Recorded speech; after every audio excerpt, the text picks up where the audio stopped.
جو ایک غریب آدمی اور اس کے ایک امیر کبیر دوست کے درمیان پیش آیا. اس کو یوں سمجھ لینا ہوتا ہے اسکول اکٹھے پڑھے ایک ہی کلاس میں، کلاس فیلو تھے، کالج میں بھی اچھے رہے، اس کے بعد زندگی بدل گئی. کوئی بندہ بہت آگے نکل گیا، کوئی ملٹی نیشنل کمپنی میں چلا گیا، خوب اس نے دولت جمع کر لی. دوسرا جو ہے کسی فیکٹری میں مزدور لگ گیا، بس وہ کلرکی کرتا رہا. تو اس کی زندگی ظاہر ہے اب اور طرح کی ہے، اس کے دوست کی زندگی اور طرح کی ہے. لیکن یہ کہ کلاس فیلو ہونے کے ناطے جب کبھی ملیں گے تو وہ یارانہ تو ہے نا. اس کی بنیاد، ہاں سوچیں بدل گئی ہیں، اس کی سوچ اور ہو گئی، اس کی سوچ اور ہو گئی، اسٹیٹس بدل گیا، اس کا اسٹیٹس اور ہے، اس کا اسٹیٹس اور ہے. تو اسی طرح سمجھ لیں کہ کوئی بچپن کے لنگوٹیے یار ہیں، بعد میں ایک شخص وہی غریب ہی رہ گیا اور دوسرے شخص کو اللہ نے غنی کر دیا، دولت عطا کر دی، دنیا کی نعمتیں عطا کر دی.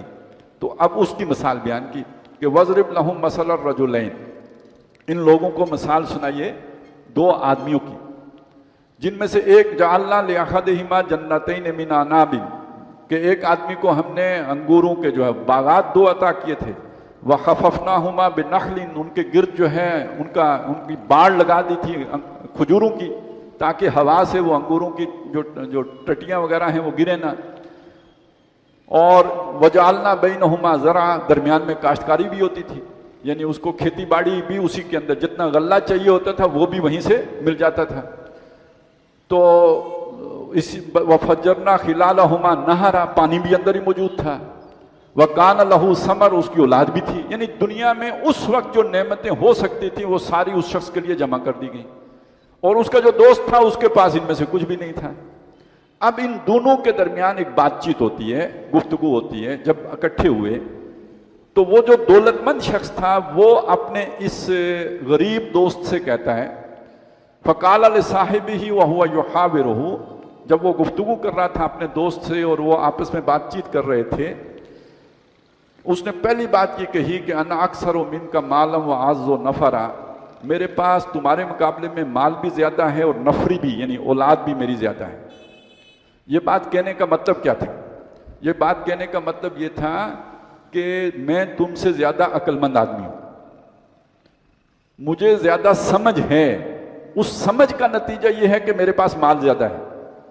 یہ میری منصوبہ بندی ہے، میری پلاننگ ہے، میرا علم ہے، میری سوجھ بوجھ ہے، میری حکمت و دانائی ہے کہ جس کے نتیجے میں میرے پاس یہ مال و دولت زیادہ آ گیا.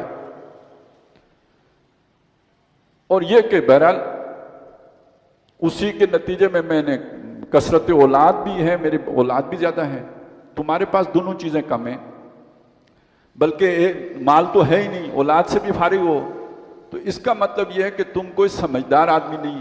تو یہ جو تم مجھے فلسفے پڑھا رہے ہو، یہ جو تم مجھے باتیں بتا رہے ہو، تو ایک نادان آدمی ایک دانا آدمی کو سمجھا رہا ہے، تو یہ کوئی تک ہے؟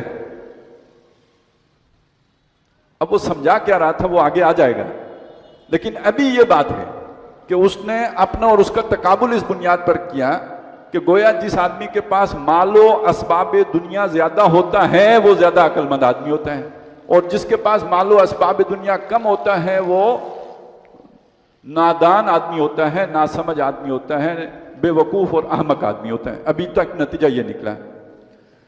آگے اس نے پھر وہ بات کھولی ہے. اس نے کہا کہ وما اظن الساعۃ قائمہ، میرا یقین نہیں ہے کہ قیامت کھڑی ہوگی. اس کا مطلب اس نے اسے سمجھایا یہ تھا کہ دنیا کی زندگی میں جو مال و اسباب ملتا ہے یہ امتحان کے لیے ملتا ہے، اصل فیصلہ تو قیامت کو ہوگا. ایک بات اس نے یہ سمجھائی تھی، اور ایک یہ سمجھائی تھی کہ یہ دنیا میں جو نعمتیں ملتی ہیں یہ چھن بھی جاتی ہیں، دنیا ہی میں چھن جاتی ہیں. اولاد ہے تو فوت بھی ہو سکتی ہے، کاروبار ہے تو خسارہ بھی ہو سکتا ہے، نقصان بھی ہو سکتا ہے، کوئی نوکری ہے تو جا بھی سکتی ہے، صحت ہے تو بیماری بھی آ سکتی ہے. تو پہلی بات تو اس نے کہی کہ وما اظن ان تبید هذه ابدا، میں نہیں سمجھتا کہ میرا باغ کبھی بھی اجڑے گا. اور دوسری بات یہ کہ میں نہیں سمجھتا کہ قیامت قائم ہوگی. وَلَئِن رُدِدْتُ إِلَىٰ رَبِّي، اور اگر مجھے لوٹا دیا گیا میرے رب کی طرف، لَأَجِدَنَّ خَيْرًا مِنْهَا مُنْقَلَبًا، تو میں لوٹ کے اس سے زیادہ بہتر پاؤں گا اپنے رب کے پاس. یہ اس نے کیوں کہا؟ پہلی بات تو یہ ہے کہ یہ وہ مانتا ہی نہیں کہ اللہ دیتا ہے. اس کا ماننا یہ ہے کہ اپنی محنت سے ملتا ہے. لیکن بالفرض تمہاری بات ٹھیک ہے کہ اللہ ہی دیتا ہے، تو اس نے مجھے دیا، تمہیں نہیں دیا. اس کا مطلب یہ ہے کہ مجھ سے راضی ہے، تم سے راضی نہیں ہے. میں اس کا لاڈلا ہوں، تم اس کے لاڈلے نہیں ہو. تو جب میں اس کا لاڈلا ہوں، اس نے مجھے اتنا دے دیا، تو آخرت میں بھی تو دے گا نا. پھر اس میں ناسمجھی کی بات کیا ہے کہ وہ یہ سمجھتا ہے کہ جو دنیا کا اصول ہے وہی اصول آخرت کا ہوگا. اصل بات یہ نہیں ہے. دنیا کا اصول یہ ہے کہ جس کو جتنا زیادہ دیا اس کو اتنے بڑے امتحان میں ڈالا، جس کو جتنا کم دیا اتنا اس کا تھوڑا امتحان لیا،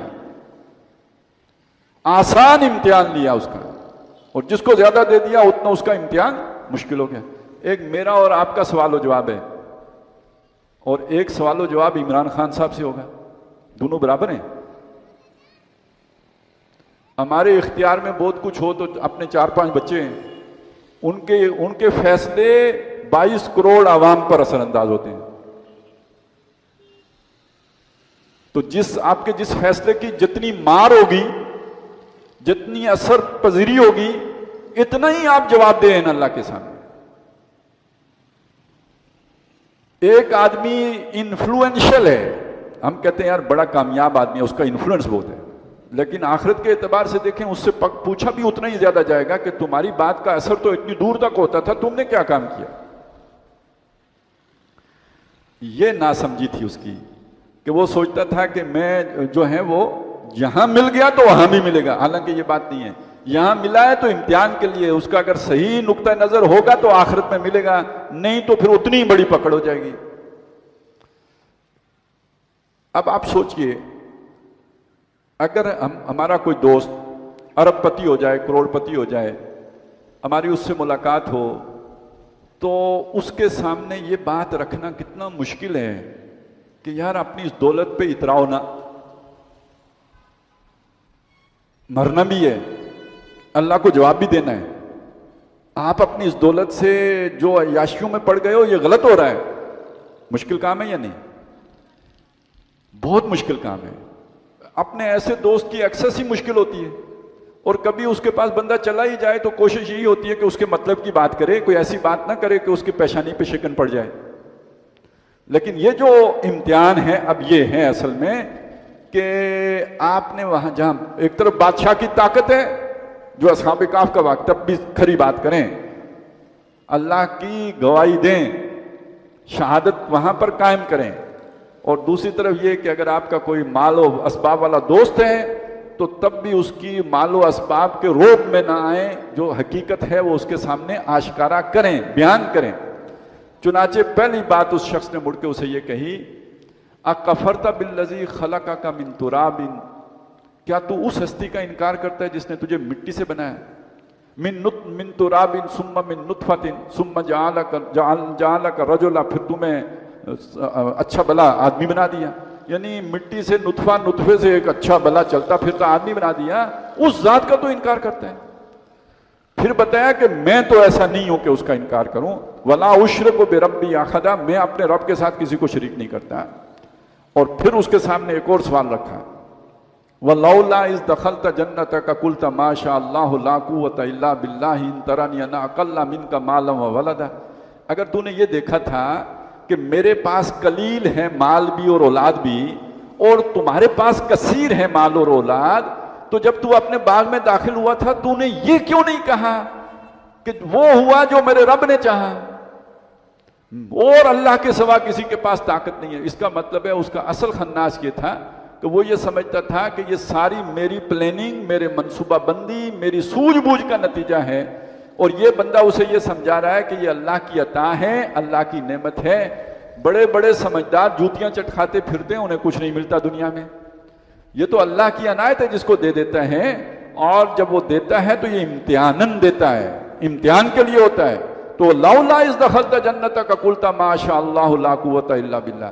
اب یہاں پہ ایک سبق ہمیں اور مل گیا، اور وہ سبق یہ ملا کہ کوئی بھی انسان کو دنیا میں نعمت ملے، اللہ تعالیٰ کسی فضل سے نوازیں، تو آدمی کو کبھی یہ نہیں سمجھنا چاہیے کہ یہ میری صلاحیت کا نتیجہ ہے، میرے منصوبہ بندی کا نتیجہ ہے، میری سوجھ بوجھ اچھی پلاننگ کا نتیجہ نہ، ماشاء اللہ، جو اللہ نے چاہا وہ ہوا۔